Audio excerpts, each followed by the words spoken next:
Guys, I think this might be the end of Xbox. I think the end might be coming for it. Normally I'm not like a Debbie Downer on video game news and video game companies because I'm like, at the end of the day, we are just gamers. We're gonna play whatever games come out, regardless of if it's PlayStation, Xbox, whatever it is. But I think we're rearing its head. There's been some stuff, and we're going to talk about it later. That's been coming up recently. That is very foreshadowing of Xbox's future as a whole. Before we even talk about that, though, I mean, and it's even worth talking about the past generation and how Xbox has just been struggling, right?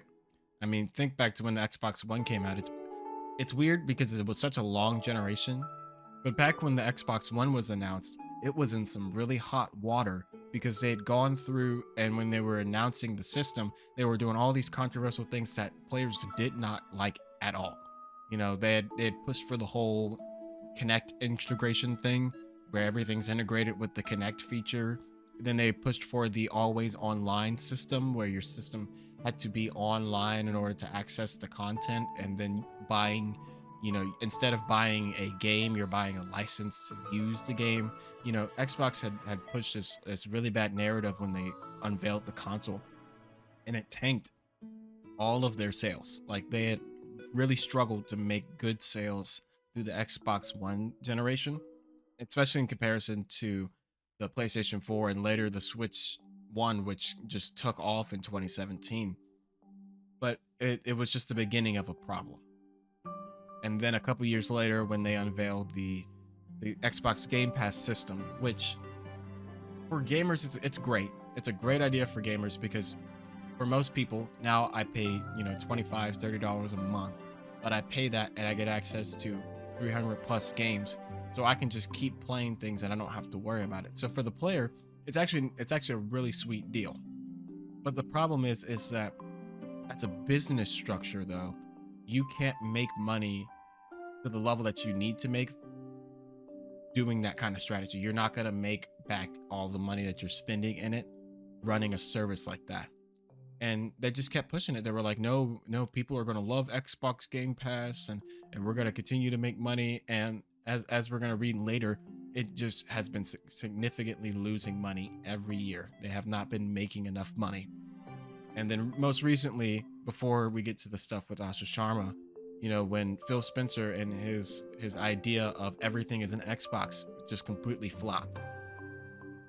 And that's another thing, like, on paper, that sounds good, like lower barrier to entry where everybody can be able to access gaming, regardless of whether you're on your cell phone or you're on your laptop that you use for school or you have a PC handheld, anything can be an Xbox. On paper, that sounds like a really good idea. On paper, we are all for it because that means that more people are playing games, which means it's more money, which means you have more options to better the games that you're creating for us. But when it came time to actually, promote this idea, the software wasn't there, the hardware wasn't there. And so, of course, nobody's buying into Xbox, nobody's picking it up. And then you hear things like Phil Spencer sharing that his belief on exclusives is that exclusives don't sell consoles, which is, I think, probably one of the worst perspectives to have on it. When people buy consoles nowadays, a lot of people are looking at what exclusives they can get. That's why a lot of people pick up, when they're talking about a base console that can do stuff. A lot of people, if they're going to buy something, they're going to buy a PC or a PlayStation 5 because they're looking at the content that they're going to have access to, right? As a PlayStation gamer, not only am I getting the stuff that's on everything, I'm not only am I getting COD and Battlefield and GTA, but specifically on PlayStation that I'm not getting anywhere else. I'm getting Spider-Man, I'm getting God of War, I'm getting, Last of Us, whatever it may be. Xbox just has not been delving into that recently, and it's been really showing, especially when you have things like Halo coming to PlayStation, which just does not feel right at all, right? Without any of those exclusives, people have not felt any need to buy an Xbox either. So it's really just been tanking itself down on the fact that nobody wants to buy into it.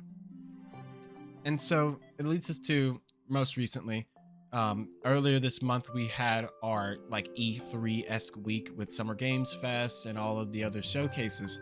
And at the time, I would still say Xbox, I think, had the best out of all of them for their showcase.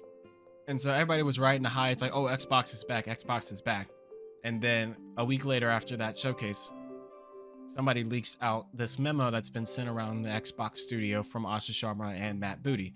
Um, there's a whole thing that you can read through on your own time if you just look up Asha Sharma's memo. But she narrows it down to 5 big points that need to be shared. I'm gonna share them with you guys here because I think it's very important to understand where Xbox is at. Right. So one thing they want to say, Asha says straight off the bat is, there's 1 billion players who are playing on Xbox and over 72 billion hours of content that's being used via console, PC, and all the other things. So that's the first thing she says. That's her first point. But then it goes down to our second point where things start getting bad. We will end this fiscal year at 3% accountability margin, down year over year. Excluding Activision, they've spent over $20 billion in investments for game content across the board, and their average annual revenue has declined $500 million during that time period. That is crazy. You're putting $20 billion in, but you're not making nowhere near as much money coming out of that deal. Point 3 she makes is that, just like everybody else, we're in a hardware component crisis. And so she notes that when she joined in February as a CEO, she saw that the company was paying twice as much for console storage components than they did last fall. But they also have said that as of right now, they've doubled again. So it's been 4 times as much. And they expect that by the end of the 2027 holiday season, so next holiday, they're expecting that to be 5 times the prices that they paid in the fall 2 years before that. So the initial payment that they were basing it off of. And so they're expecting these prices to be out of the roof, and they don't know how they're going to afford it. That's bad. That's really bad. And then it gets worse. Point 4, she says that they've expanded their studio out to try and bring in multiple different strategies and companies to kind of streamline and help with the system they've been doing with Xbox Game Pass and everything. But she's noticed that the company is overextended as they're trying to incorporate this idea of having a first-party studio and then buying a whole bunch of third-party studios and having them make games. She notes that as a team, they need to reassess the balance between these being the third-party and first-party system, as well as their investment priorities for the next 5 years, which means that chances are they're pushing away from the whole system they've been doing where they've been going around and kind of Agario style, kind of engulfing all the smaller companies into one to kind of build games. It looks like they're going to start to pull away, which is a good idea. I don't think it's good for them anyway. But it's kind of showing that they're trying to make changes, but we don't know if it will be enough. Her final point is that the current platform infrastructure is not built for what's coming on. The systems are complex. There's a lot of dependencies, and it hinders on our ability to move fast. And they, as a company, have become too reliant on vendors to operate systems instead of working in-house. So they said they're going to try and go from the inside and kind of rebuild what Xbox looks like on all of the hardware that they're implemented itself on. So, I mean, it's a lot of showing here. There's a lot of money problems that stem from past decisions as well as current market conditions that are going on. But I mean, it's showing the writing on the wall that the next 6 months to year of Xbox is going to really determine whether or not this continues to be a thing. And we can already see that this is becoming a problem because Microsoft has already made note that there are, conversations about whether or not Xbox should be spun off to be its own little side company or to be its own separate project that is away from Microsoft.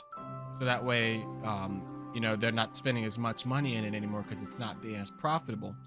I mean, the Microsoft CDO Nadella has approved Asha Sharma's plan currently to try and fix it, but there has been no confirmed on whether or not long term this is going to be a thing. So I think what we could be seeing here is that in the next 6 months to a year, if there isn't any significant change in revenue and performance and interaction from the community, I think we could see the legitimate death of Xbox, where Microsoft says, "Put the can in it. We're done. We're not going to spend any more money doing the hardware side of this anymore. We're just going to focus on maybe we're just going to focus on software, or maybe we're going to get out of software and focus on hardware." Which that's a bad idea. Software is the thing that makes money. Hardware is the people that get you in a door. Um, but Bloomberg specifically was talking about how they are expecting to see maybe major layoffs from Xbox in the end of July, closer to August, depending on what prices continue to look like as it's going. Which this could be, this could be the thing that they need. Downsizing and focusing on getting good products that people do. But I don't know, man. It's just something about this whole scenario has me feeling like this is not gonna go well. That we could see some pretty substantial, we could see some pretty substantial changes in the gaming sphere, and I don't know how gaming is going to feel when a major pillar like Xbox isn't a playing picture isn't in the playing picture anymore, right? Right, because for years it's always been PlayStation, Xbox, Nintendo, and then PC has just kind of been like its own thing that's also here. But I mean, with the changes, we could see Xbox really getting out of the way, and PC really taking its spot as becoming the new norm for most gamers nowadays. Right? There's been a lot of talk, especially with items like the Steam Deck, or other PC handhelds, or even like the Steam Frame and the Steam Machine. The idea of using a like live-in PC that you just have like a controller to connect to. Um, we could see those changes in our gaming situation, and I don't know how to feel. I hope that Xbox can get it together, but it feels like every day it's like another story on why Xbox is going to fail, or why Xbox is struggling. It just feels like it's just slowly getting closer and closer to the failure of Xbox. But anyways, what do you guys think? Do you think Xbox is cooked? Do you think that it's over, or do you think that this is just a rough patch, and that Asha Sharma, Matt Booty, and the team are going to be able to pull Xbox out of it? Just let me know down in the comments what you guys think. If you are interested in more content like this, make sure to subscribe and like this video if you enjoyed, and we'll see you later.